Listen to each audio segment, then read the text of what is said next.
What's up, guys? Welcome to another video. In case you didn't know, I'm not actually Bob Dole, the American politician. Here we're gonna do our wrap up for this year's E3 2018. It was good. It was pretty good. There wasn't a whole lot of surprises in terms of things we never expected to see or things we just had no idea were coming. A lot of it stuck by the book this year, which was good and bad. This year was apparently the year of awkward music transitions. I don't know why there were so many conferences that decided to just use live music that were just ended up taking way too long or were just so out of place. It just didn't really make sense. It ruined the pacing for a lot of these conferences. It was jarring. It was just things that we didn't need to see. Nobody cared about. We just wanted to get to the games, but they just kept interrupting. A lot of these conferences this year had a lot of tell, don't show. Just a lot of talking about games and not really showing anything. It's annoying to listen to. It's annoying to watch. It's not interesting. We just want to see the game as it runs. We don't really care about, like, the intricacies of whatever is going on. Just say it offhand. We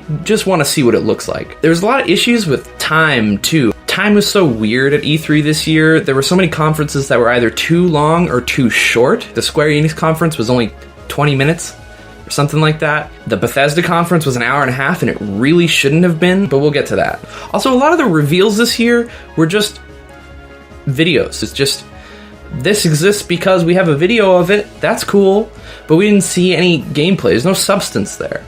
Anyway, the structure of this video is just going to be from worst to best in terms of ranking the conferences, and then I'm going to give my favorite game of the show. The favorite game of the show is going to be based strictly on gameplay only. I'm not going to talk about any CG rendered games that were announced. There's no substance there, so we don't know anything about what the game's going to be like. Alright, I'll start with the obvious one, which is Devolver Digital. It was just another Eric Andre spin-off featuring E3. There was one interesting game called My Friend Pedro, which looks really cool. There's like the bullet time mechanics. It's a 2D shooter with a lot of slow motion bullet time, and you use the environment to aim your weapons in a certain way. There were two other games announced. There's Metal Wolf Chaos, which was a game that was dubbed in English but was never released to the West. Made by From Software, of all people. It's really kooky. It's about how the president gets a mech suit and shoots at the vice president. Moving on to the next conference, which is EA. So they had their typical roundup of sports games, and they had their longest yeah boy ever. Go!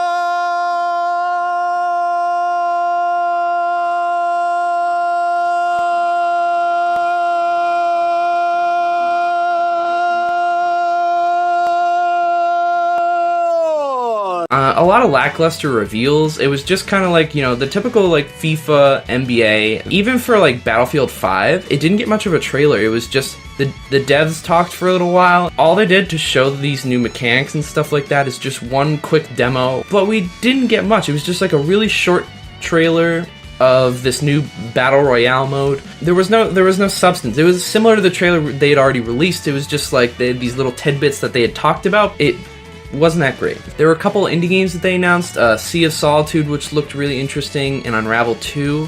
Vince Zampella from Respawn just talked about his new game. All he said was that it exists, and it's a new Star Wars game, which is cool. He kind of wanted to show it, but he didn't have anything, so he just kind of said it was there. They announced a Command & Conquer mobile game. I don't know who asked for it. They were trying to make it esports, and nobody cared. And the game that everyone was expecting to be there and everybody wanted to see, which was Anthem, it looked pretty good. There was a quick trailer at the end, but the panel at the beginning took a really long time. We don't have to listen to you talk for about 15 minutes, 20 minutes, and then have to wait to suffer through what you're talking about if we don't really care, and then eventually see gameplay. It was a waste of our time. We just wanted to see the trailer. That's it. Moving on to PC gaming, there wasn't much here either. It was just pseudo reveals of stuff that we had already either heard about or just recuts of trailers and a bunch of Battle Royale knockoffs. So the next conference is Square Enix. This one felt like a waste of time, to be honest. It felt like a lot of these games that were in this Square Enix conference could have been in every other conference, and they could have gotten rid of it completely, and it wouldn't have mattered. It was just a quick trailer dump, 3 or 4 trailers, including Kingdom Hearts 3. So they revealed that Life is Strange 2 prequel game called Awesome Adventures of the Captain Spirit, and we saw some Kingdom Hearts 3, which we kind of expected to be there already. It was just a recut of another trailer that I'll talk about later on. There was also the reveal of Babylon's Fall, and The Quiet Man, which were just, once again, videos of games that they're going to make. The Quiet Man had some gameplay, but it wasn't longer than 30 seconds. Alright, moving on to Bethesda's conference. Now, this conference took way too long. It was an hour and a half, and it really shouldn't have been. They started off with Andrew WK doing his original song for Rage 2, and it was so cringy. People started to like it for like maybe 5 seconds, but then after a while, people were just like, when does this stop? When do the games start? There's a shot of this one guy in sunglasses. He's just staring at nothing. He's so bored. He wants them to just move on to games. He's just so jaded. After that, they showed Rage 2, which kind of just looks like Mad Max with Doom-style gunplay. It didn't look too exciting. It looks like it could be kind of fun, but it's nothing new. It just kind of looks like Doom, but not really. Going off of that, they actually revealed Doom 2. Nobody was surprised to see this since the first Doom was such an amazing reboot. Again, this trailer was just a video. They didn't show any gameplay at all, and it was just, they showed a title, and that was it. They revealed Quake Champions again. You know, who cares about Quake anymore? There are a certain number of fans that like Quake and are interested in this, but I personally am not, and we already knew about Quake Champions anyway. It wasn't a big deal. Then they moved on to some DLC for Prey. There's not much different about it other than it's like it's sort of like an arcade mode where you can keep going through the missions over and over again. Finally, Todd Howard came out and gave his amazing Seinfeld impression as he did a little stand-up. Once again, something that took way too long. They finally revealed Fallout 76, which is, as I suspected and as the rumors did tell, it's a survival multiplayer game only. It's very similar to Rust. You build your own settlement and you work together to try and beat other players who are also trying to build their own settlements, and you fight for like these nukes in the map that you can find keys to. It's cool. It looks like an interesting concept. It's not quite the same Fallout that people love and cherish. They also unveiled the Skyrim meme edition. Albeit it was kind of cute, but it was just like tongue-in-cheek. Oh, we saw this meme, so let's do it too. Let's run the joke into the ground, basically. They had these two reveals, which weren't really reveals at all. They just kind of showed really quick videos of logos, and that was it. They revealed this new IP called Starfield, the newest IP for Bethesda in like 20 years or something, which is exciting, but they showed nothing. They also showed Elder Scrolls 6, which is kind of cool, but they didn't show anything. They just showed a title. It said Elder Scrolls 6. It doesn't even have a subtitle yet. Moving on to Ubisoft. So Ubisoft actually had a pretty good conference this year. They started off with Just Dance, obviously. They had the little bear running around and this whole dance routine going on. So that was cute, but they didn't waste too much time on it, which was nice.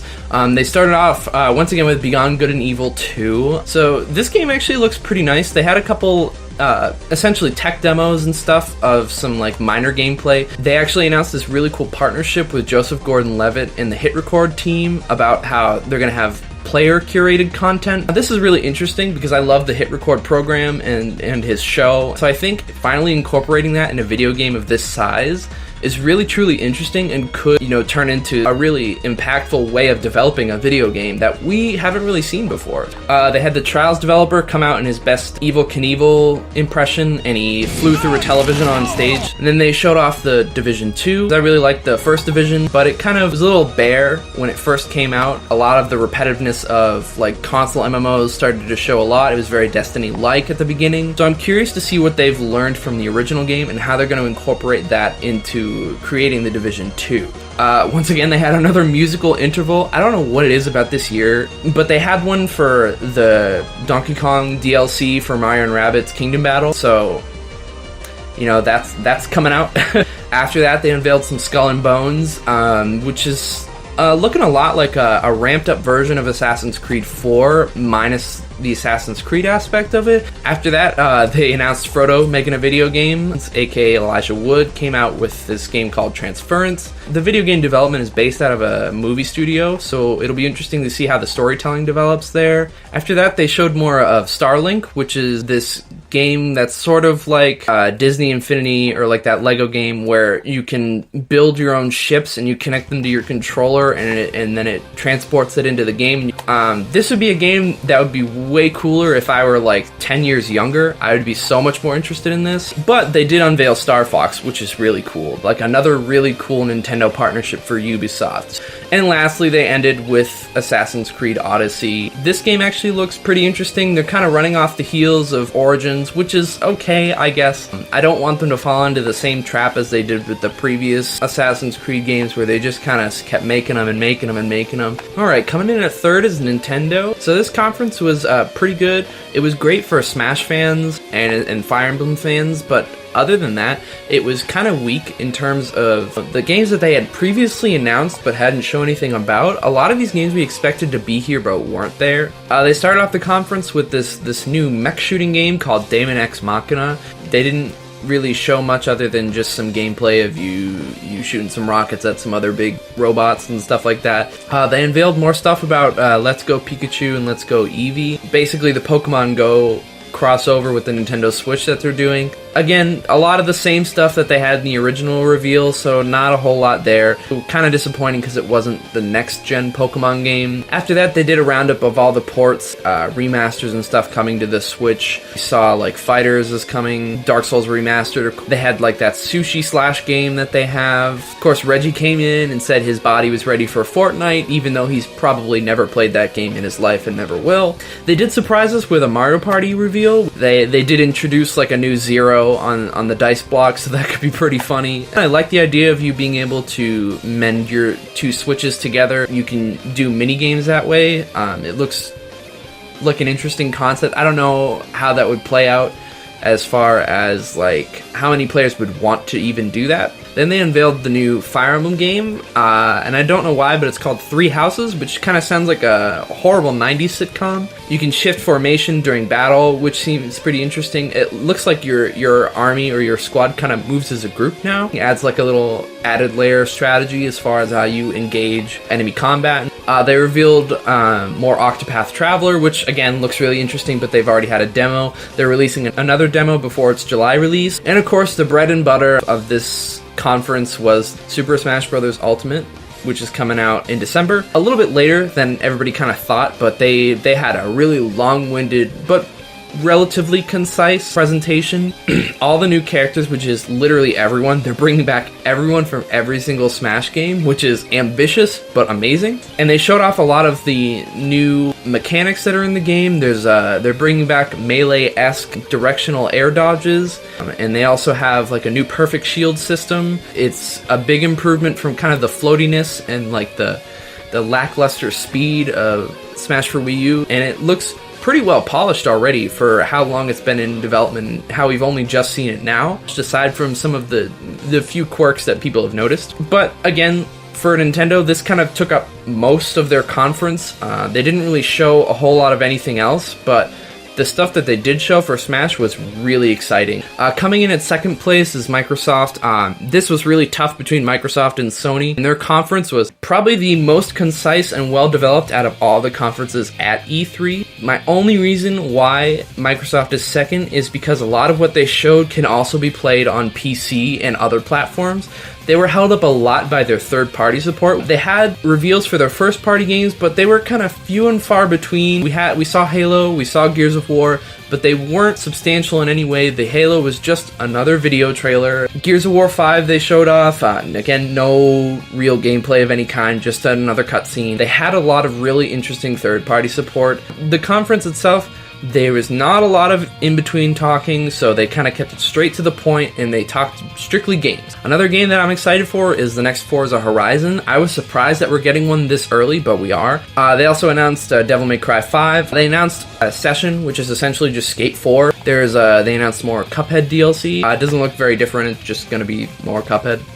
They announced the most ambitious crossover ever, Jump Force. If you're into anime, it's a big crossover fighting game. They announced Dying Light 2, which I'm personally am very excited for. I love the original Dying Light, so them kind of going forward and making a more ambitious game about how your actions affect the world around you. They announced a Battletoads sequel or something, or some kind of reboot. Again, it was barely anything resembling a trailer, and they just said it's coming back and it's gonna have hand-drawn 2D graphics and it looks amazing, but we didn't see anything, so whatever. And then they came at us with the shocker. They revealed the trailer for Cyberpunk 2077, a game that people have been expecting to come for a while and have been wanting to see. The Cyberpunk world looks really interesting to me. If it's anything like The Witcher in terms of like the breadth of how big the world is, then this will be a really exciting game. And finally, in first place is Sony. As far as the structure of Sony's conference is concerned, Microsoft beat them out of the water. The thing about Microsoft is they only showed so many third-party and not a whole lot of first-party stuff. Sony's conference was great because the games that we did see looked amazing. As far as graphically concerned, how they operated, it was gameplay. We didn't get a whole lot of just drop trailers of videos and stuff. It was gameplay, there was substance, and people were excited. Once again, because apparently this year's the year of awkward music transitions. They started off with the composer from The Last of Us playing a banjo that took way too long. And eventually they showed The Last of Us 2, which looks amazing. It seemed like some of the animations and stuff were kind of scripted, which makes sense. It's a game trailer at E3. Of course it's going to be scripted in some way. But if it does kind of capture that amount of realism that they showed in the trailer, I'm going to be all in for this game. It's scary how good it looks. They have that one scene where they're dancing in the church. They have this kiss, and it's so realistic how it's animated. It doesn't look like two plastic dolls rubbing their faces against one another. It looked real. It's going to show how impressive games can look with high production qualities and huge budgets. It's really going to push the boundaries of how we see video games. After that, they had another musical transition with this random flute playing, but then they moved on to Ghost of Tsushima, which looks amazing. It's like a third-person samurai action-adventure game, and it looks beautiful. Again, similar to The Last of Us, it had these very photorealistic like wheat fields in the forest and stuff, and all the graphics look amazing in this game. I loved the patience of the combat. As a samurai, you kind of pull your sword and you wait, and you react to how your enemy attacks you. It's also very tense, and I love that aspect of it. They also showed this game by Remedy called Control. It looks very similar to Quantum Break, but there's these like force aspects to it, and you get to manipulate your environment. Of course, after that, they came out with the surprise of the Resident Evil 2 remake, which we kind of expected. It was rumored up until E3, so we kind of saw it coming, per se, but it still looked beautiful. They also showed another trailer, Kingdom Hearts 3. This was a new trailer. It wasn't like Microsoft and Square Enix, because they were very similar trailers, but this one was brand new. They showed off Pirates of the Caribbean. After that, they finally showed gameplay of Death Stranding. It looks great, but again, we still don't know anything about what's going on in any of the trailers. Then finally, they ended the show with Spider-Man. I know it's kind of a meme, but you're really gonna feel like Spider-Man when you play it. And the combat looks fluid and fun. It's very Arkham-esque. Alright, so that's all the press conferences. I'm gonna move on to what my favorite game of the show was. Like I said, I'm only gonna talk about games that we saw gameplay of. Can't say Cyberpunk 2077 because we just kind of saw what was a CG trailer. We didn't get to see the demo that was reserved only for media and press who were at the show, so I can't pick that personally, even though many of the people who were at E3 said this was game of show. So the game of the show for this year's E3 for me is gonna have to be Ghost of Tsushima. It looks like a really interesting new IP that we haven't really seen before. I'm personally interested because it looks beautiful. The tense but very patient samurai battles, reacting to the way your enemies move at you, it makes you feel like a badass samurai. So I'm mostly interested in this game. Sign me up. It looks amazing. Anyway, yeah, that's my E3 wrap-up for 2018. A lot of exciting stuff. Not a whole lot of surprises, but the stuff that we did see looked great. They really got to do away with the extra long conferences. You know, we get a lot of talk from developers and stuff, and that's all fine and dandy, but leave that to like the discussions and the interviews afterwards. Just stick to what you got and what you're going to show us. Don't tell us what it's going to be about. And also, ditch the awkward music transitions. We don't need that. You're wasting wasting our time, and it's not interesting at all. If you want to show off original music for a game, go make a music video. And also, please, please give more substance to your trailers. Stop just showing us videos of title screens and some background. If you're gonna tease us, at least show some semblance of gameplay, not just a title screen. That we don't need that. So yeah, anyway, I'm gonna link all the press conferences in the description down below. Feel free to like or dislike this video. Head over to the comments if you have any concerns about what my opinions were of the conferences, or just kind of describe your E3 experience and what you thought could have been done differently, or what you liked. What was your game of the show? Let me know. So yeah, until the next review, I'll see you guys later. Thanks for watching.